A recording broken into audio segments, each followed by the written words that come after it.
Thank you. Please be seated.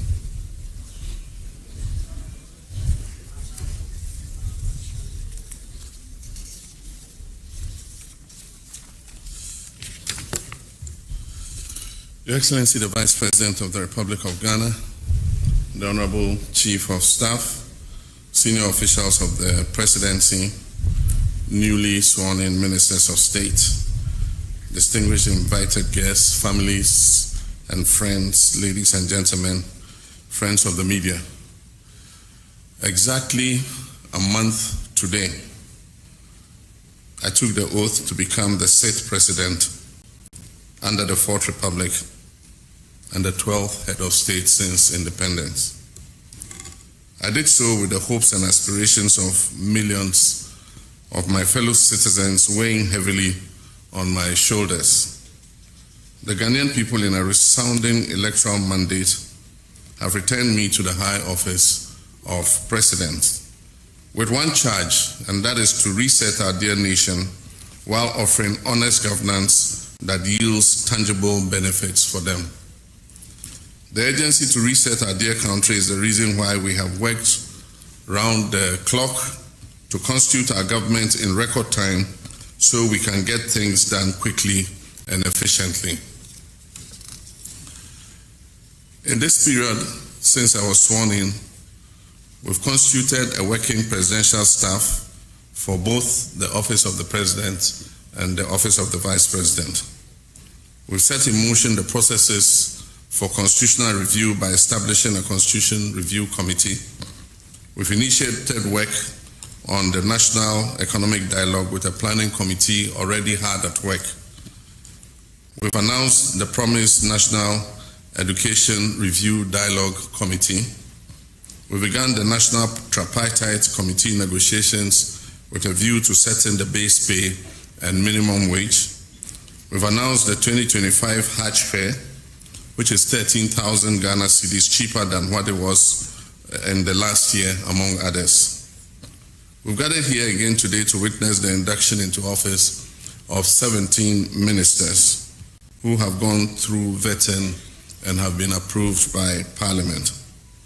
They represent the final installment of substantive ministers and brings to 42 the total number of substantive ministers who have been sworn in. Earlier this week, I nominated in consultation with the relevant sector ministers 13 deputy ministers pending parliamentary approval.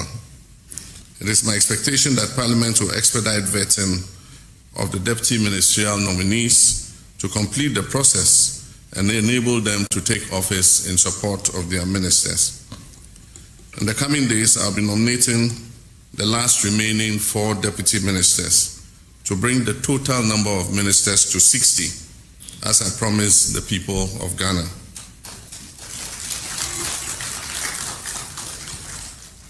Indeed, we have proven that it is possible to have a lean and efficient government, but that is the easiest part of the job.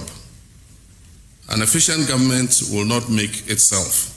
It requires strategy, creativity, innovation, intentionality, and hard work. And I therefore expect nothing but the very best output from all of you.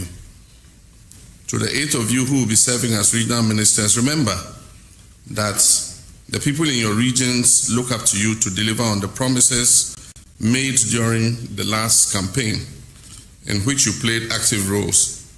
How you conduct yourselves will either reflect positively or negatively on this government, and I expect that you will dig deep into your reserves to meet the expectations of our people.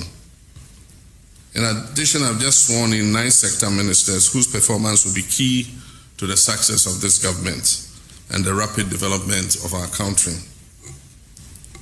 The Honorable Kwabena Mintah-Akando goes to the Ministry of Health. It will be your duty to supervise a health sector that is plagued by numerous complex challenges with regards to personnel and health facilities, but also in dealing with any possible pandemics like COVID-19, which can disrupt our very existence if they break out again. You therefore have the task of proofing all Ghanaians against effects of such disease and ensuring that our health system is robust and resilient to withstand such crisis.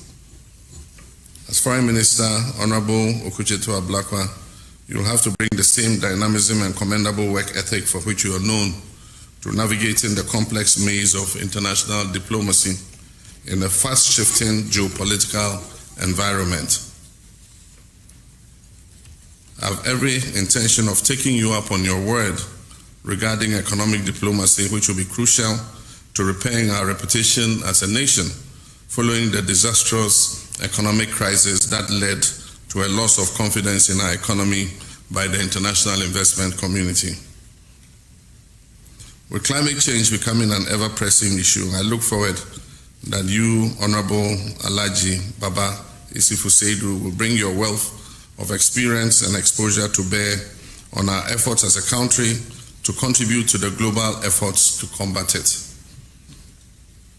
I've made drastic changes to government information dissemination machinery, and I've picked you, Honorable Felix Kwakye-Ofosu, to lead the effort as Minister of State for Government Communications to modernize and sharpen how this government interacts and interfaces with the Ghanaian people. Honorable Rashid Hassan Pelko, you come into office at a time when we have inherited the worst unemployment situation in our country's history, with millions of Ghanaian youth despairing over the frustration of not being able to find a job. It will be your mandate to work with stakeholders to turn this situation around and also foster a harmonious labor-government relationship. To Dr. Ibrahim Murtala Mohammed as Minister of Environment, Science and Technology, you will have the unenviable task of safeguarding Ghana's environment, which has been in great peril from the activities of galamsey and other environmental terrorism. You also have the responsibility of promoting Ghanaian technology and making it competitive.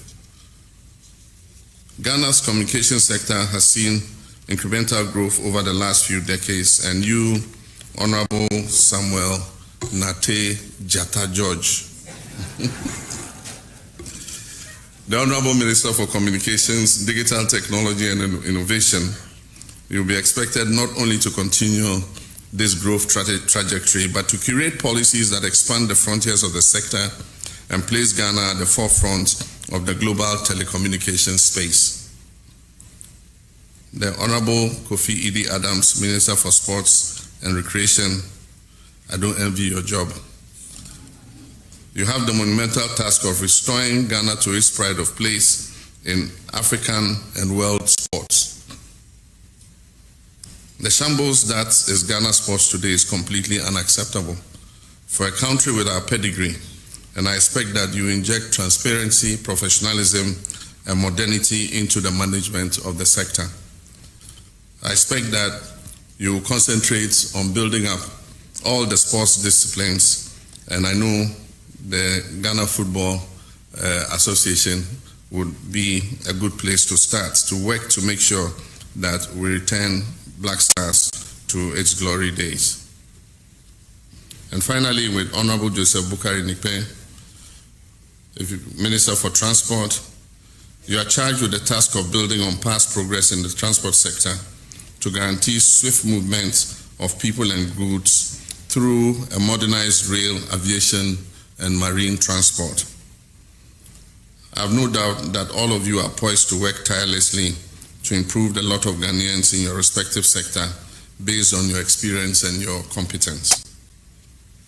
I must, however, remind you of the same caution I sounded to your colleagues who have already taken office, that the hallmark of this government will be modesty and respect for the Ghanaian people.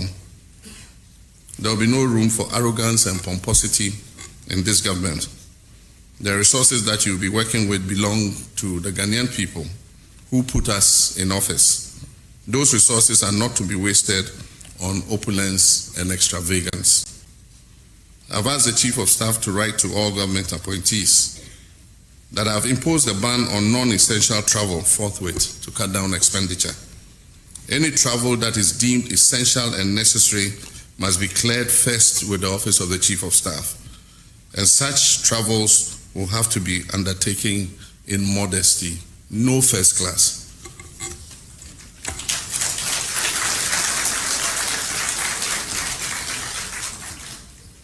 Also, all traces of affluence and lavish lifestyle are to be avoided. The people of Ghana are enduring difficult times occasioned by hardships resulting from the economic mismanagement of the last 8 years. And ours is to work to lift them out of this hole, not to compound it further. On Monday, I'll be receiving the report of the committee I set up to prepare the way for the implementation of Operation Recover or the Loot Oral. Upon receipt of this report, appropriate action will be taken against those who are deemed to have acted against the economic and financial interests of this country through corruption and related acts. While it is all well and good to hold past office holders accountable for their actions, it is even better to prevent the incidence of corruption in the first place. And as I've already indicated many times, I'll be holding all my appointees in this government to the strictest standards of accountability to ensure that the mandate and resources entrusted to us by the people of Ghana go only into working for them and improving their standards of living. Let me take this opportunity to remind you all that in the coming days, as promised in our 120-day plan, I'll be outdooring a code of conduct and standards for all government officials to guide the conduct of all our appointees. This will leave you in no doubt about what you can do and what you cannot do while serving in public office. You must make this code of conduct your guide and keep it like a Bible by your bedside before you take any action. I made a solemn pledge in our Resetting Ghana manifesto to lead by example and to serve with dedication, selflessness, and deep love for country.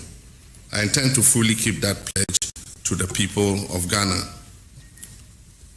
And my biblical instruction. Therefore, as ye go forth into your new roles, remember once again that our ministry as a government is not to dispossess the people we govern of their dignity, their livelihoods and opportunities. Ours is rather a duty to reset our country and ensure the equitable distribution of the gains of progress and prosperity to all. May God bless our homeland Ghana and make our nation great and strong. Thank you.